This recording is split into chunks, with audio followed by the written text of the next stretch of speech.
الله وبركاته. رب اشرح لي صدري ويسر لي أمري واحلل عقدة من لساني يفقهوا قولي. You know, I want to start off by saying I'm kind of jealous of Brother Raka. This is one of his first times speaking, and you can tell when someone's more natural at it, and it's a bit easier, and they're able to convey the information. And even for me, this is like, I've done it a few times, but I still get nervous. Inshallah, it gets easier and I get better at it. But whether it's, me or Brother Raka talking, like giving a short reminder Friday night, or if it's Sheikh Iftikhar, leading Salah, or Sheikh Usman giving a khutbah, it is their job to do it the best they can. And for the audience, or the people praying behind them, it is their job to, try to understand and listen the best they can. But when we're both trying to do that, inshallah, we have better outcomes. So may Allah make our roles clear and easy for us. But like Hamza said, I'm going to be talking about something else: the mind, or the body, the mind, and the spirit. And so, if you ask different people, you can break down the body in different ways. If you ask a biologist, they might say, we're composed of cells: skin cells, blood cells, all the cells in our organs. If you ask a physicist, they'll say we're composed of atoms, which is also true. I'll say we're composed tonight. I'll say we're of three different parts: the mind, the body, and the soul. And I think we all know we have a body and we have a mind, but the soul is kind of like the topic that was left out recently. Even though civilizations before us have always accepted it, that we had, they may not have said we had a spirit, but they would have said, you need to have a spiritual component in your life in some degree. Ancient tribes, Incans, Mesopotamians, Aztecs, even Arabs before Islam, they understood there was a spiritual component to their lives. They weren't doing it properly. That's what Islam came to show us and came to fix, but they believed it. Recently, at least, over the past couple of years, it's become like we don't really have a spirit. Or they would like to tell us that we don't have a spirit. Why? Because you cannot see it, you cannot prove it, we cannot test for it. So it becomes like this thing like, the older civilizations had it, but now we know we don't have it because of our, all our information and our science, and we're too smart for that. But we definitely have one. Allah tells us that. Allah refers to the nafs and the ruh in the Quran many, many times. So we definitely have, something you cannot see. You can see the brain. You have a mind. You can think. Alhamdulillah, we have a body as well. But you have to acknowledge all three components if you want to live a happy life. I'll use the analogy of a car. You can get new tires every month. You can rotate them. You can do everything. But if you never change the oil, you're going to run into problems anyway. So you need to, you have to do everything, the maintenance for the car, fluids, brakes, all this stuff, for it to run smoothly. And just like for our bodies, we have to take care of the body, the mind, and the spirit. If you ignore one of them, or if one of them is lacking, there's going to be problems in your life. Now, one part that I want to discuss is that the body is really complicated.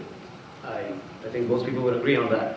You have doctors that spend their lives in school, and they go into a specific field, like a specific part of the body. You have like a pulmonologist, a lung doctor. They spend their careers and they become really good, but they understand lungs very well. But even then, they'll find a case or a patient, and they'll say, I've never seen this before.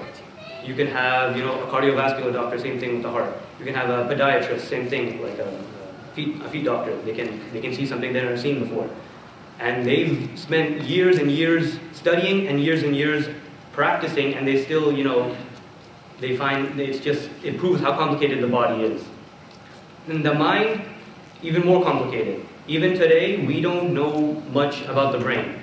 We can, you can do surgeries, you have like neurosurgeries and stuff like that, but the way like neurons connect and the way we think and the way we dream, even REM sleep, these things, we don't really have an understanding on it.